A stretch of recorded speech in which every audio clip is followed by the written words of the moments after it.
everybody, this is Jordan with 179 Farms. Today we are taking care of some of the extra roosters that we have here on the farm. So I'll walk you through how we break it down. I understand that this might not be exactly how everybody does it, but this is how we do it. And we are one of the only licensed small farms to handle processing our own birds on site. So let's walk through it and let's talk to it. First, obviously, this has already been plucked, taken care of. Also, I should have said this at the beginning, trigger warning, this is going to be graphic, but let's start by removing the left, at the ankle. I enjoy using razor blades and X-Acto knives. I both buy them on Amazon. I just find that I get a better cut and a little bit more control because I can also control the size of the blade. So we don't use the feet. If you do, keep them. If you don't, do what we do, toss them in with the intestinal tract as you break it down. So I found the joint here, make a slit all the way across, break it. Especially after it goes through a pucker, it breaks pretty easily.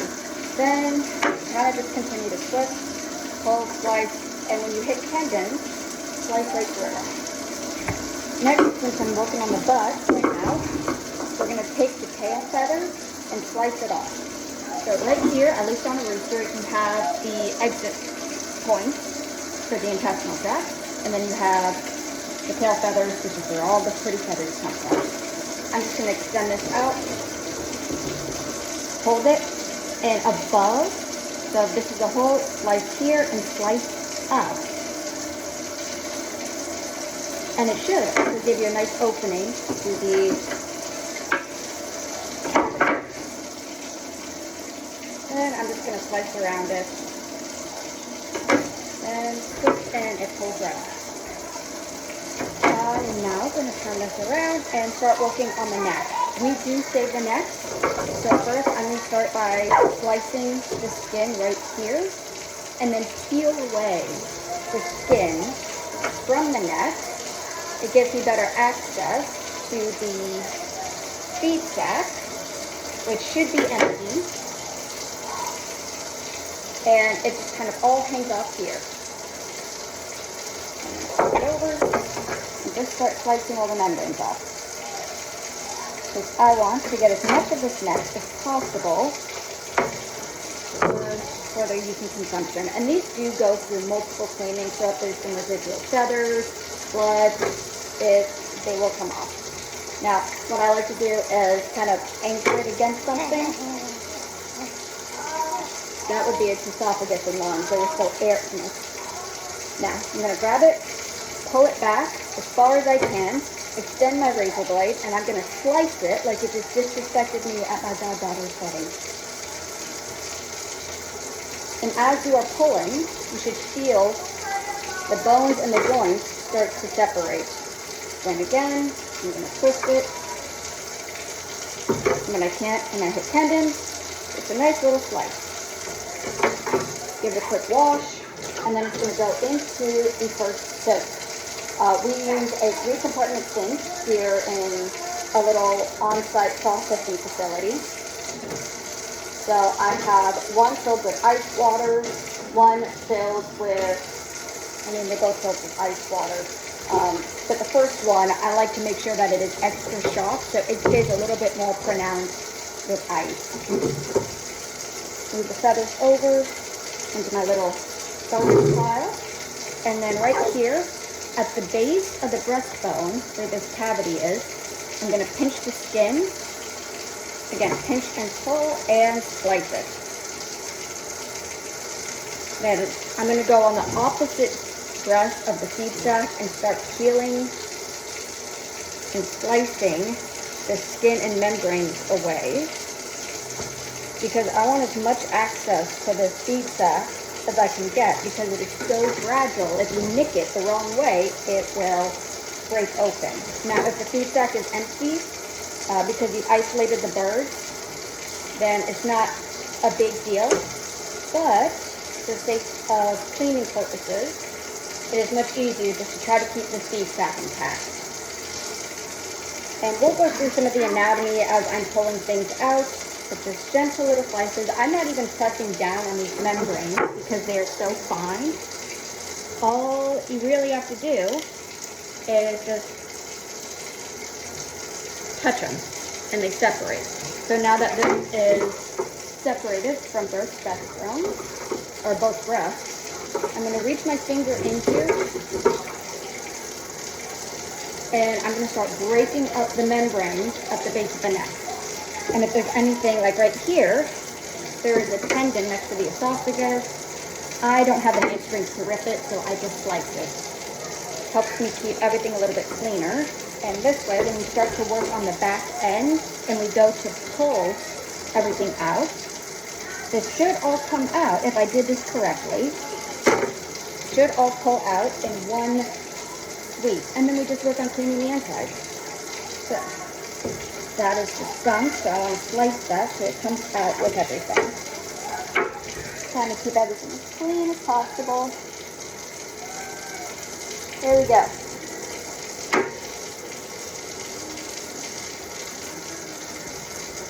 There we go. Now, let's start working with the butt end. We already have a hole here, and you can see the, we'll call it the poop shoot here, wanting to bulge out. That's totally normal. That means that you did it right. A little bit of, so let's just get this cleaned up.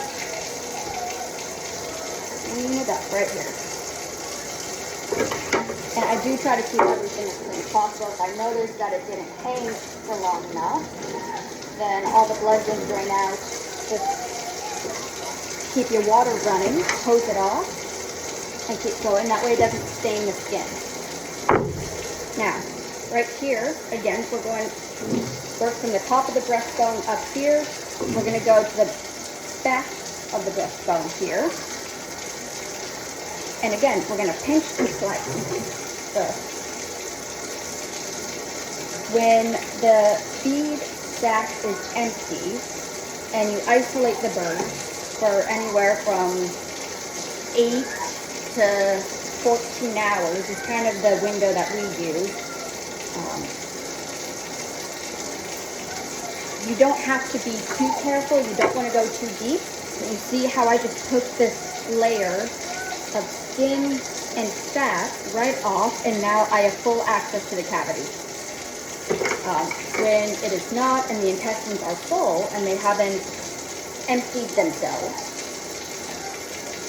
the intestines will bulge, which if you are careful, it is still not a huge deal, but as soon as you nick it, the intestinal tract, and it starts to leak excrement around the meat, you've contaminated the bird.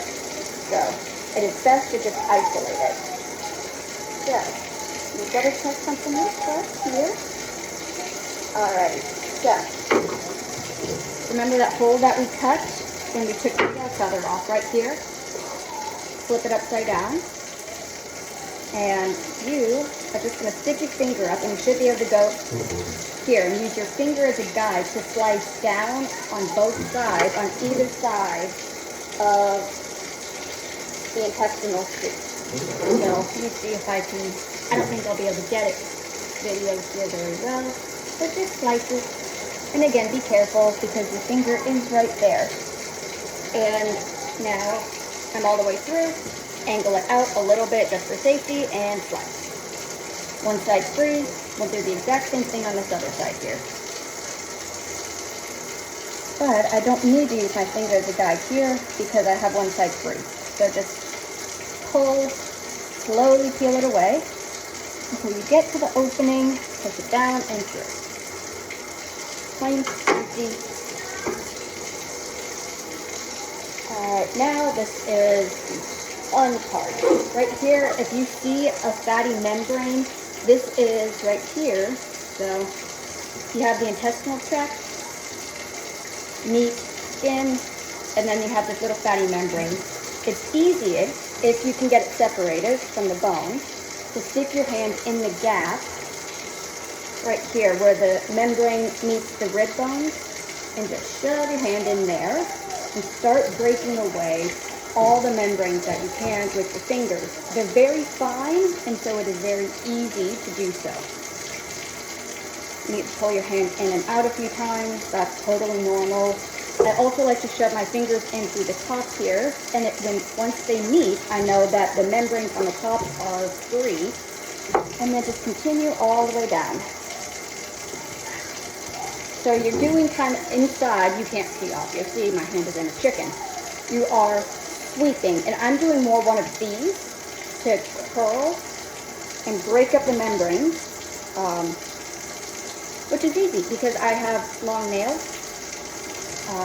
But that is also why I wear gloves, because I enjoy wearing long nails. You do not have to wear gloves, especially if you're just doing this for you and your family. I know a lot of people who have backyard chickens won't wear gloves.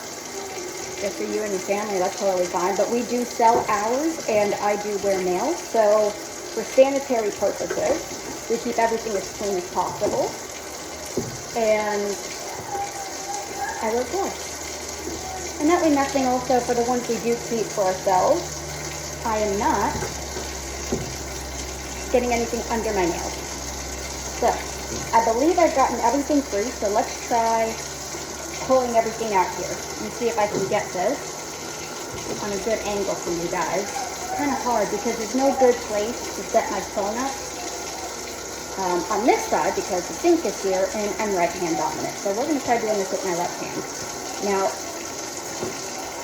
you want to try to get the heart, the liver, gizzard, all of that in one fair swoop. It also gives you something to hold on to pull. I also, for leverage purposes, will grab the base of the tailbone and I'll almost like I'm gripping. So let's see if I got everything. All the membranes broken out. And pull it all out. Again, I'm using my non-dominant hand, so let me just start that off. And I'm going to flip it over here. You guys may not be able to see it as well. I'm not live. I'm just doing a video.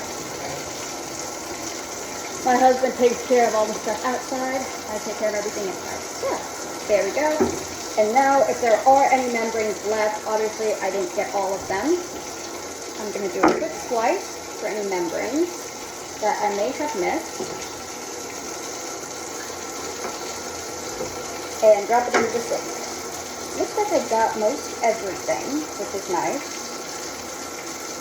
But in fact, this, I believe, again, I am not an expert at this, but I believe this is one of the test feeds.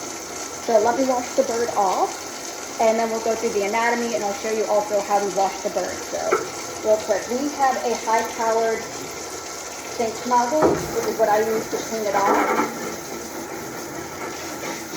And all I'm doing, and that you're missing on the video, is me spraying the skin and the inside to make sure everything comes out. And I will spray it from both the rear end cavity and the neck cavity that we cleaned out. So I just went in like this. Now I'm going to flip it, hold it right under the wings, pinch the breast meat, and spray it in there.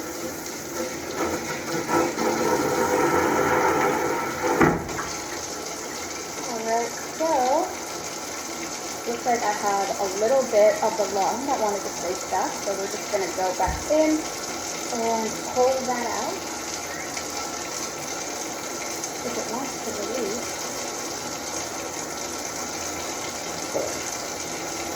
And some people can't taste when anything is left inside. You can. Just little tiny piece of lung. And then we have some of the liver that was stuck under some of the membranes that I missed. So, just go back in, rip it out, give it another wash. And once it's all clean, I will show you guys what it should look like, all cleaned out. And then we will get it into our water bath. And I didn't mention this before, but this is one of our autumn ranges that we do here on the farm. So, I got it, let's wash it up.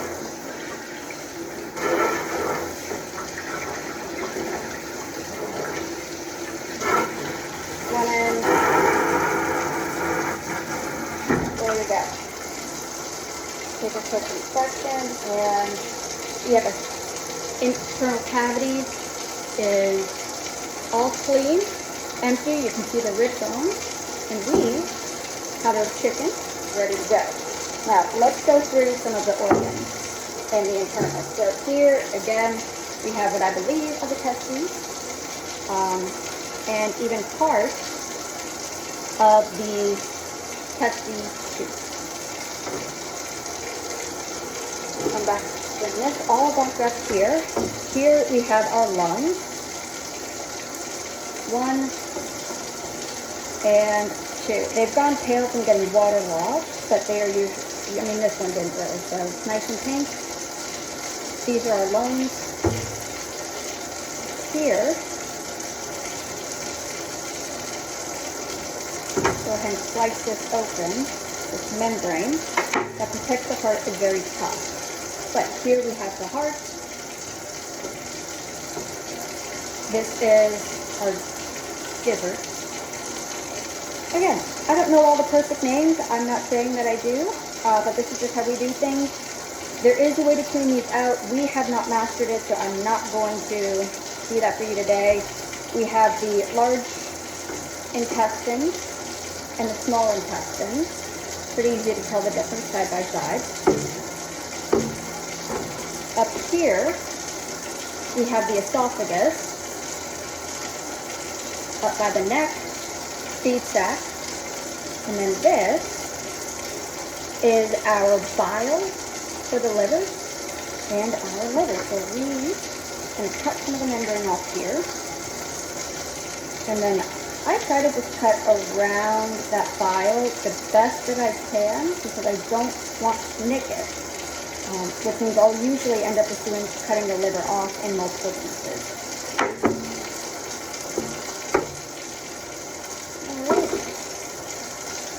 Slice away. And slice this away. There we go. Now, this is what we have left. And this is actually part of that semen tube that runs to the testes. So, that is a video on how we break things down. If there's any questions, let us know. But we have everything that we don't keep. Garbage. We don't keep the testes. If you want to, go for it. They're surprisingly large. But then we have our heart. We do not keep the lungs. If you do, let me know if you have any uses or recipes. Drop them in the comments. We'll put that there. Then we have our liver. And take this off so I can grab my phone. And we have our chickens and our necks soaking in their first bath.